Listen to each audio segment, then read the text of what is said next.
انسانی سماج میں لباس کو ہمیشہ سے ایک خاص اہمیت حاصل رہی ہے۔ لباس کسی بھی معاشرے کی ثقافت، تہذیب، ترقی، طبقاتی تقسیم اور رہن سہن کا آئینہ ہوتا ہے۔ لباس کے ارتقاء کی تاریخ گویا کہ پورے سماجی نظام کے ارتقاء اور ترقی کی تاریخ ہوتی ہے۔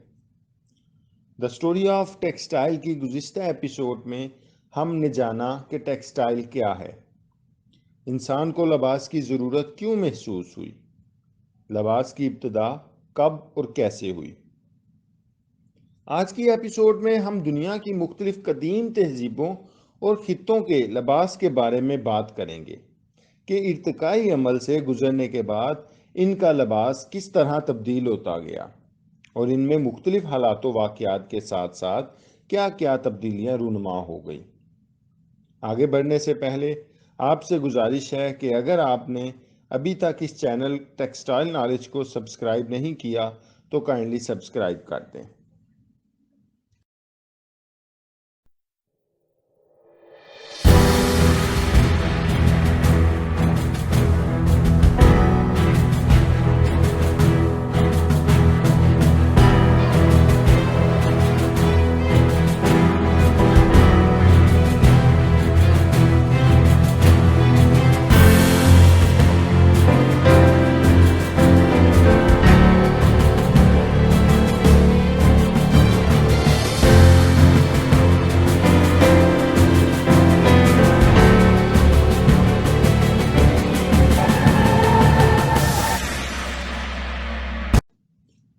دنیا کی قدیم تہذیبوں کے مطالعے سے معلوم ہوتا ہے کہ ہر قوم کی اپنی منفرد تہذیب رہی ہے اور ایک قوم کا رہن سہن اور لباس دوسری قوم یا خطے کے رہن سہن اور لباس سے مختلف رہا ہے۔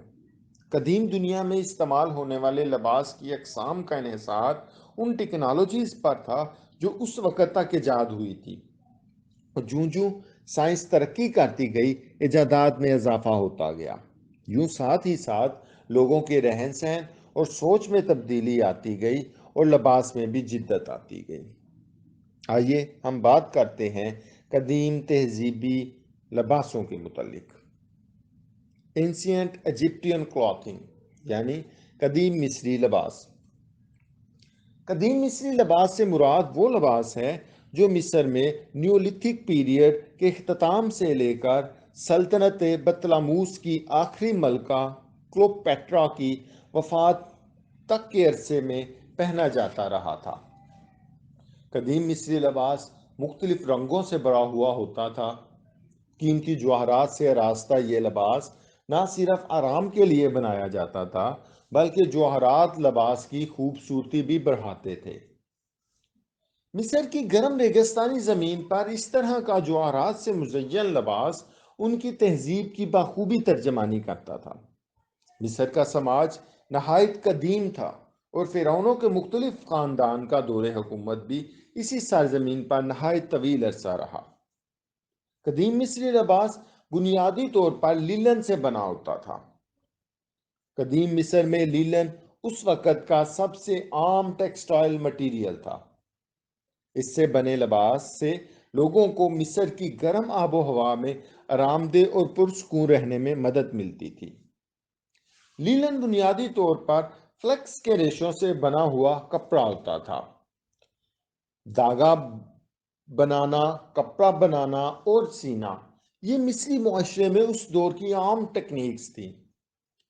قدرتی رنگوں سے بھی معاشرے کو آگاہی تھی، مگر پھر بھی زیادہ تر کپڑا اصل رنگ کے ساتھ ہی استعمال ہوتا تھا۔ یہاں یہ بات بتاتے چلیں کہ اس دور میں وول یعنی اون کا حصول بھی ممکن تھا، مگر وول کو ناپاک سمجھا جانے کی وجہ سے اس کا استعمال ممنوع تھا۔ صرف دولت مند لوگ اسے شان و شوکت کے لیے مخصوص موقعوں پر ہی پہنتے تھے، لیکن مندروں، پناہ گاہوں اور عبادت کی جگہوں پر اس کی ممانعت تھی۔ خواتین مردوں کے مقابلے میں زیادہ قدامت پسند لباس پہنتی تھی۔ بچے عموماً لباس نہیں پہنتے تھے، مگر ان کے ہاتھوں میں کنگن اور کانوں میں بالیاں ضرور ہوتی تھی۔ ملازم اور کسان لوگ لنگوٹ نما لباس جو کہ عموماً ایک کپڑے پر ہی مشتمل ہوتا تھا، پہنتے تھے۔ یہ لباس گھٹنوں سے اوپر ہوتا تھا اور اسے شینٹی کے نام سے جانا جاتا تھا۔ یہ اسکرٹ کی طرز کا ایک قسم کا کمر کا کپڑا تھا۔ قدیم مصری آرٹ ورک میں مختلف طرز پر اس لباس کی تصویر کشی نظر آتی ہے۔ امراء اور شاہی خاندانوں کے لوگ زرق لباس کپڑوں میں ملبوس ہوتے تھے۔ خط ایک خاص طرز کا سر پر پہنے جانے والا شاہی خواتین کا کپڑا تھا، جو کہ آگے سے بند اور پیچھے سے پھیلا ہوا اور لٹکا ہوتا تھا اور بغیر دھاری کے ہوتا تھا، جبکہ نمس اس طرز کا دھاری دار کپڑا تھا جو کہ بادشاہوں کے لیے مخصوص تھا۔ قدیم مصر میں اسے فرعون پہنتے تھے۔ یہ گردن کو پیچھے سے ڈانپے ہوتا تھا اور دو ٹکڑے کانوں کے پیچھے سے کندھوں پر لٹکے ہوتے تھے۔ شاہی خاندانوں کے لوگ طاقت کی علامت کے طور پر کندھے پر چیتے کی کھالیں پہنتے تھے اور کمر میں بندھی بیلٹ کے ساتھ شیر کی دم لٹکاتے تھے۔ وقت کے ساتھ ساتھ مصر کے فرعونوں کے لباس میں بھی کچھ تبدیلیاں آئیں اور ایک لہنگے کے اوپر دوسرا ذرا لمبا لہنگا آ گیا۔ نیو کنگڈم کے دور میں شاہی خاندان اور خوشحال گھرانوں کی خواتین لہنگوں کی جگہ لمبے لمبے چوگے پہننے لگی۔ بطلموس دور میں جب معاشرے میں دولت بڑھی، تہذیب و تمدن نے ترقی کی، تو لباس کی تعداد اور معیار میں بھی اضافہ ہوا۔ زیورات عام لوگ بھی استعمال کرنے لگے۔ اس دور میں ہر مرد کی انگلی میں کم از کم ایک انگوٹھی اور ہر عورت کے گلے میں ایک ہار ضرور ہوتا تھا۔ قدیم مصری لباس میں انقلابی تبدیلیاں مصر کے روم کے ساتھ الحاق کے بعد نظر آنا شروع ہوئی۔ یعنی مصری فیشن کا تصور ابتدا سے لے کر ایک لمبے عرصے تک تبدیل نہیں ہوا۔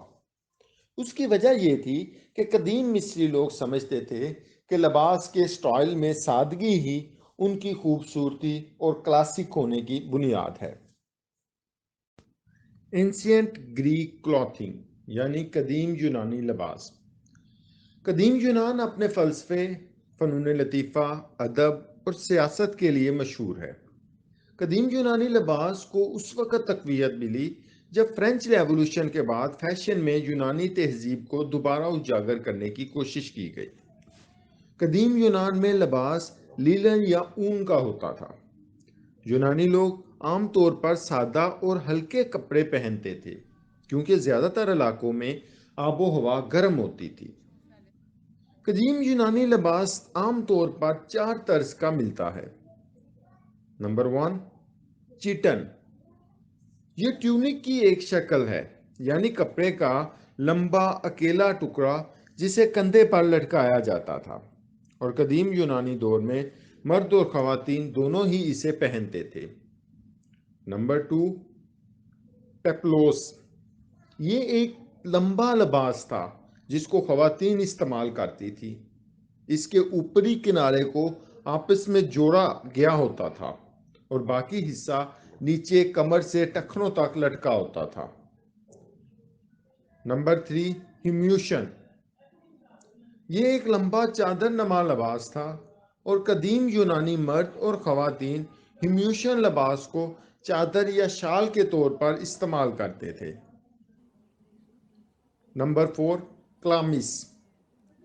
یہ ایک قدیم یونانی لباس کی قسم تھی۔ شہنشاہ اور اعلیٰ عہدیدار اس لباس کو استعمال کرتے تھے۔ عام طور پر یونانی لباس دو حصوں پر مشتمل ہوتا تھا، ایک چوگا اور دوسرا چادر۔ مردوں کا لباس عموماً عورتوں کے لباس سے مختلف ہوتا تھا۔ عورتوں کا لباس ٹخنوں تک جبکہ مردوں کا لباس گھٹنوں تک ہوتا تھا۔ کچھ خواتین نے عوامی مقامات پر ڈھیلا سا نقاب بھی پہنا ہوتا تھا۔ عورتیں سونے اور چاندی کے زیورات پہنتی تھی۔ کپڑے قدرتی پودوں کے رنگوں سے رنگے جاتے تھے۔ لباس کو رنگنے کے لیے استعمال ہونے والے عام رنگ سفید، سبز اور سرمئی تھے۔ کپڑوں پر مختلف ڈیزائننگ اور سجاوٹیں بنائی جاتی تھی، اور یہ نقش و نگار والے کپڑے سادہ کپڑوں کی نسبت مہنگے ہوتے تھے۔ اون اس وقت بھی بہت مہنگی تھی کیونکہ یہ بھارت سے درآمد کی جاتی تھی۔ دولت مند بازاروں سے نقش و نگار والا لباس خریدتے تھے، جبکہ غریب لوگ اپنا لباس خود بناتے تھے۔ موسم گرما میں کام کرنے والے مزدور لوگ اکثر صرف کمر تک ہی کپڑا پہنتے تھے۔ اینسینٹ رومن کلوتھنگ، قدیم رومی لباس۔ قدیم رومیوں کے کپڑے عام طور پر سادہ تھے، لیکن وقت کے ساتھ ساتھ ان کے لباسوں میں تبدیلیاں رونما ہوتی گئیں۔ لباس کی تیاری میں استعمال ہونے والا زیادہ تر ریشہ کپاس کا تھا، لیکن لیلن اور بنگ بھی لباس تیار کرنے میں استعمال ہوتی تھی۔ بنگ کو پانی میں ڈبو کر ریشوں کو علیحدہ کیا جاتا تھا اور پھر ان ریشوں کو کاٹ کر کپڑا تیار کیا جاتا تھا۔ اس کے علاوہ ریشم اور کپاس سے بھی کپڑے تیار کیے جاتے تھے۔ بنگ اور لیلن کے ریشے رومی علاقوں میں تیار ہوتے تھے، جبکہ ریشم، چین اور کپاس بھارت سے درآمد ہوتی تھی۔ یہی وجہ تھی کہ ریشم اور کپاس سے تیار کردہ لباس مہنگے تھے اور اعلیٰ عہدوں کے لوگوں کے لیے مخصوص تھے۔ رومی اپنے کپڑوں کو جامنی، نیلے، سرخ اور پیلے رنگوں میں رنگتے تھے۔ اس دور میں چمڑے سے بھی لباس تیار کیا جاتا تھا۔ چمڑے سے رومن فوجیوں کے بھاری کوٹ تیار کیے جاتے تھے۔ رومی فوجی ریچھ کی کھالیں بھی پہنتے تھے۔ عورتیں لمبے چوگے پہنتی تھی جن پر کڑھائی کی جاتی تھی، نقش و نگار بنائے جاتے تھے۔ وقت گزرنے کے ساتھ ساتھ قدیم روم کے لباس تبدیل ہوتے گئے۔ مردوں کے لباس میں بھی سجاوٹ اور نقش و نگار آ گئے۔ ریشم کا استعمال زیادہ عام ہو گیا۔ پتلون کا استعمال بھی عام ہو گیا، مگر اس دور میں پتلون کو ثقافتی زوال کی علامت سمجھا جاتا تھا۔ رومن سلطنت کے زوال کے بعد یورپ کے لباس میں بڑی بڑی تبدیلیاں آتی گئیں۔ صلیبی جنگوں کے دوران عیسائی مشرق کے قریب سے طرح طرح کے دھاگے اور ریشم کے کپڑے اپنے ساتھ لائے۔ نئے فیشن متعارف ہوئے اور اس کے ساتھ ہی عہد وسطی میں یورپ میں کپڑوں کا اپنا فیشن ترقی پانے لگا۔ 13ویں صدی تک کپڑوں کی سلائی ایک فن بنی۔ بٹن کا استعمال شروع ہوا اور اسے طرح طرح سے استعمال کیا جانے لگا۔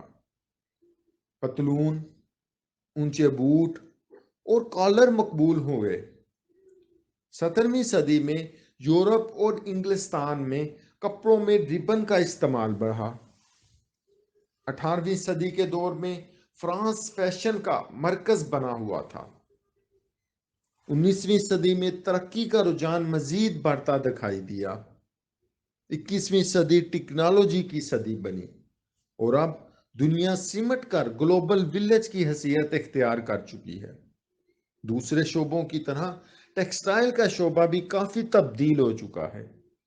فیشن اور ڈیزائننگ کے شعبے ترقی کی راہ پر گامزن ہیں۔ مارکیٹنگ کے انداز اور طریقے بدل چکے ہیں۔ ٹیکسٹائل کے شعبے میں بے پناہ سرمایہ کاری ہو رہی ہے۔ کپڑے کی نئی نئی اقسام اور برانڈز متعارف ہو رہے ہیں۔